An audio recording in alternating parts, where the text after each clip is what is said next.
The voice that I developed for Death Waltz, or D3ath Waltz, was very hard to come up with, and is even harder to actually speak with. It keeps going into a sort of a Arnold Schwarzenegger Austrian same thing voice. So let's just see how this goes. A more than somewhat peculiar, colorless unicorn born in the land of Tramplevaniian. Ever since his childhood, Waltz has been known to perform peculiar accents from time to time, including carving faces into trees using his horn, and then talking to them, building circles of small stone statues, which he also tended to converse with. He also tended to wander the outskirts of its village from minutes to hours, pondering Celestia knows what, until his worrisome parents finally directed him back to his home. Naturally, he wasn't so easily accepted into groups of other cults, but he didn't seem to mind anyway, since he never gave much of an effort to speak with other living ponies anyway. Aside from speaking with the inanimate, Waltz also had an affection for music. From an early age, he had shown a certain aptitude for it, from drumming on tree stumps to whistling tunes of his own composition. It wasn't until later, when he could afford a moderately damaged piano, that he was able to demonstrate his full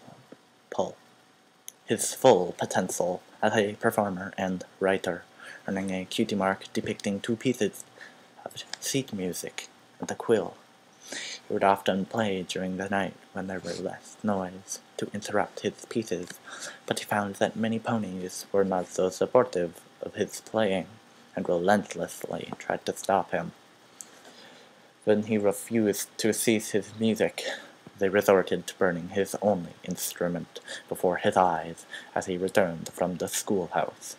If his father hadn't stopped him, his parents intended to accompany his trips to and from school to avoid him wandering to the point of getting lost. He would have jumped into the flames, trying to save the closest thing to a companion he had ever had. Obviously, this village was not worthy of his talents. At the age of 17, he was prepared to leave his home and live his own life in a land more suitable for himself, wherever that would be. His parents were reluctant to allow him to do so, trying to persuade him to at least stay in Tramplevaniian, where they could keep an eye on him. That is, until he fled his house in the middle of the night into the unknown to himself, taking little more than a quill, an inkwell, and whatever scraps of paper he could find.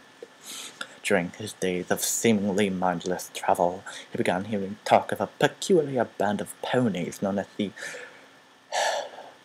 Biological Engineering Society of Equestrian Outcasts.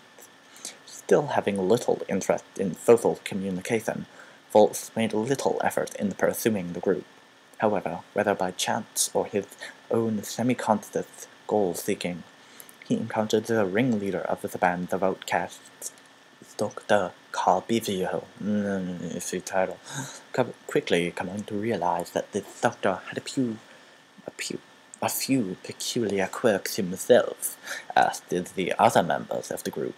Waltz decided to accept his invitation, and soon became a member of the first group of ponies he would later come to refer as friends, also known as Emo Pony Likes Music.